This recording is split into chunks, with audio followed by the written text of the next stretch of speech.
welcome back to my Project 13. On my way home and car vlogging. One of my favorite things to do, and that's what I wanted to talk about real briefly. Today was my Monday at work. It's out of the way, yippee. And yeah, on my way home, and tomorrow's Tuesday. For me, on a Saturday. Car vlogging. For the most part, I was doing a lot of car vlogs during my lunch hour. Now, I work for a company that has a lot of stores in different locations. And the location that I was at before, I took an hour lunch. Things were just set up way different there. So hour lunches were just needed by me, physically and mentally. I needed that hour lunch. So I was able to car vlog and eat lunch, or eat lunch first and then car vlog, whatever. And just talk about what was on my mind and share it with you and go from there. Now I only take half-hour lunches because everything's set up a lot different. And so I only really need a half hour physically and mentally. It's working for me. So I won't be doing a lot of car vlogging during my lunch hour because within a half hour, it gives me a little time to eat and then do a little homework for the YouTube channel, my Project 13. So that's kind of when I check out videos or I get back to some of the feedback. Again, and just do homework for the channel. And so I won't have a lot of time. So what I'm going to be doing now is like on my way home, basically like right now. There's 4 different routes to get home and 3 that are, you know, on main roads and 1 that's on the freeway, but the freeway is usually packed by now. So I choose one of the 3 main roads. I head home hoping that none of them are that packed. But it gives me time to car vlog and chit chat with all of you out there, share my mind, and then later on get the feedback and whatever I'm talking about.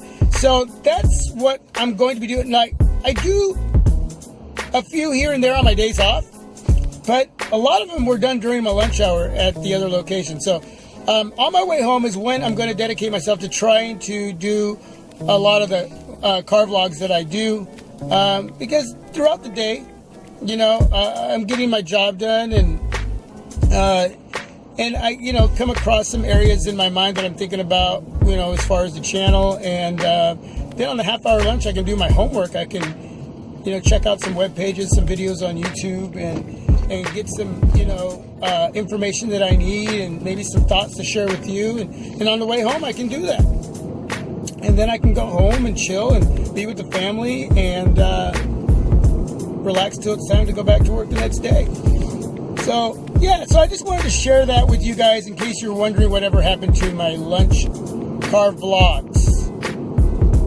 Just wanted to throw that out there. Also, I was reading this web page. I want to call it an article because I'm so used to, you know, like reading in magazines from the old school days or newspapers, that they're web pages. They're not, well, they are articles on a web page, I guess. Okay, we'll say that. Anyway, I was reading that about the Moto G4 and the Moto G4 Plus, which I got the Moto G4 right here, shooting this video. So let me know the quality and the quality of sound, as well as, you know, visually and the sound. But they were basically saying that these devices were subpar devices to the Moto G 3rd Gen. And I was kind of like, wow. I mean, they didn't knock it really bad, both devices really bad.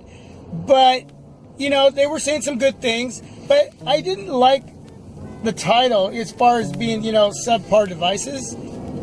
I think they did great. Lenovo, you know, is still putting out these devices and keeping the consumer happy. As far as myself, I'm happy that they basically aesthetically have kept the series of the Moto series in line with the other series. They haven't dramatically changed the look aesthetically, and they've sort of just grown one step at a time. They're not taking leaps and bounds with the Moto G series, but they're doing enough that for a simple device with not a lot of extras to it, and it's basically stock Android, they've kept it interesting. I wouldn't say it would be subpar.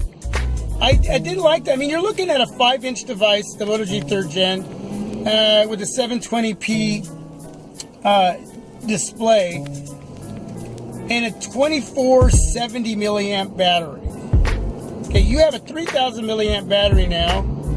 Okay, you have a 5.5 inch display instead of a 5-inch display. It is IPS, but this IPS display is a better display, and it's a 1080p. It's not at 720p. That's not subpar growth. That's really good growth. Okay, you went from 720 to 1080, right? You went from a 2470 to a 3000 milliamp battery. You went from a 5-inch display to a 5.5. And I know all of you out there have your likes or dislikes on certain size devices. Some of you want them big, some of you want them small. I'd rather have a 5.5 or a 6-inch device. That's just me. 5.2 is, but it's got to be a really good 5-inch device like the blue R1 HD for me to want to keep that device. Okay, that's a 5-inch device that I want to keep because it has such a lot of wow factor to it that I even forget I have a 5-inch device in my hand. But again, and we're talking about the Moto G4 more than the Plus because that's what I have. I had the Plus, and now you know that had face detection, laser autofocus, had a fingerprint sensor. So yeah, a few extra goodies on that device that the G4 doesn't have, but the performance is there. The stock Android experience is there. Lenovo has really kept me satisfied as a consumer, keeping the aesthetic look of the device in line with the G series from the past. You know, it's a little bit thinner, it's not as bulky, and they still got Moto Maker, like from the 3rd gen. So, but subpar kind of bothers me when you really take a look at this device and you have it in hand and you use it, you realize they took a big, I'm not gonna say huge, well maybe huge with the Plus variant because of the fingerprint sensor, even though I feel they should have put that on the back and not on the front, just because I kept thinking that was the home button. I kept pressing that, I was like, why am I not going back to my home page? Am I the idiot, or is it just because really where it's placed? I don't know, man. It's just preference. But I think they took a huge step with the Plus. But with the regular G4 here, I think they took a really good step. I don't think it was a subpar step. When you take a look at the price point, $199. I got mine for $149. When they released the Moto G 3rd Gen, $179. The regular price on this is $190. That's only $20 more, and you're getting a bigger battery, a bigger display, a better IPS display. Okay, a 1080p instead of a 720p for only $20 more. I'm surprised that they didn't price this device at $229 and the Plus variant at something like $279. So I don't think that's subpar growth in a device. I think that is awesome growth in a device, in a simple device that doesn't give you a lot of extras, right? It gives you the Moto, you shake it and the flashlight comes on, you twist it, the camera comes on, a couple little things there, but it doesn't give you that one-hand option where you can, minimize the display or the keyboard. Okay, maybe they could have stuck that on there, but they kept it simple, but it's pure, it's fast, performance is there.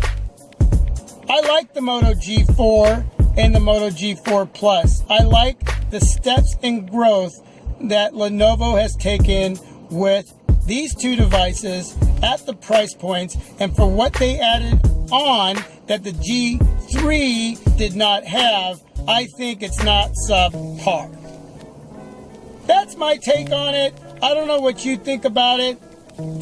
I think these days we're asking for a heck of a lot, man. If you look at price points, you look at a lot of devices that you can pick up for $50, $100, $200, $300, and the choices that we have these days, and I've said this before, compared to what we've had a few years ago, we could get a headache looking at all the choices we have and all the different areas of specs and options on our devices that we could choose from. I mean, we live in a good time with a lot of choices, and we're going to say subpar when it comes to the Moto G4 and the Moto G4 Plus. No. I think Lenovo did it right with the price point and how they increased certain areas on each of these two devices compared to what the Moto G3 had. The Moto G3 is a great little device in its own right. Okay, I mean, if you keep it where it's at, that's a decent device. If you can pick it up for $129, $39, $49, it's a fine device to have. But when you can get this for $149 on Amazon Prime without the ads, if that special's still going on, or even with the ads, are you kidding me? There's no subpar in that, man. No subpar whatsoever. And even at $199, okay, they could have easily, with the areas that they gave us on the G4 and the G4 Plus, they could have easily increased that price. $199 compared to the Moto G3 Gen that was at $179. No, man, that's a great step in price point. Display, battery life, come on now, really? Yeah. And I'm not talking about all the other specs. You went from a what was it, a 410 processor, a Qualcomm Snapdragon 410 to 617. Okay, I just remembered that, and that's why I'm throwing that in. Nothing subpar about that. No, not at all. Let me know what you think. So, car vlogging on the way home, maybe once in a while during lunch. Moto G4, the Moto G4 Plus. Subpar, no way. You let me know what you think. So my next video, my next car vlog. This is my Project 13. You are my Project 13. Yes. Have a great day.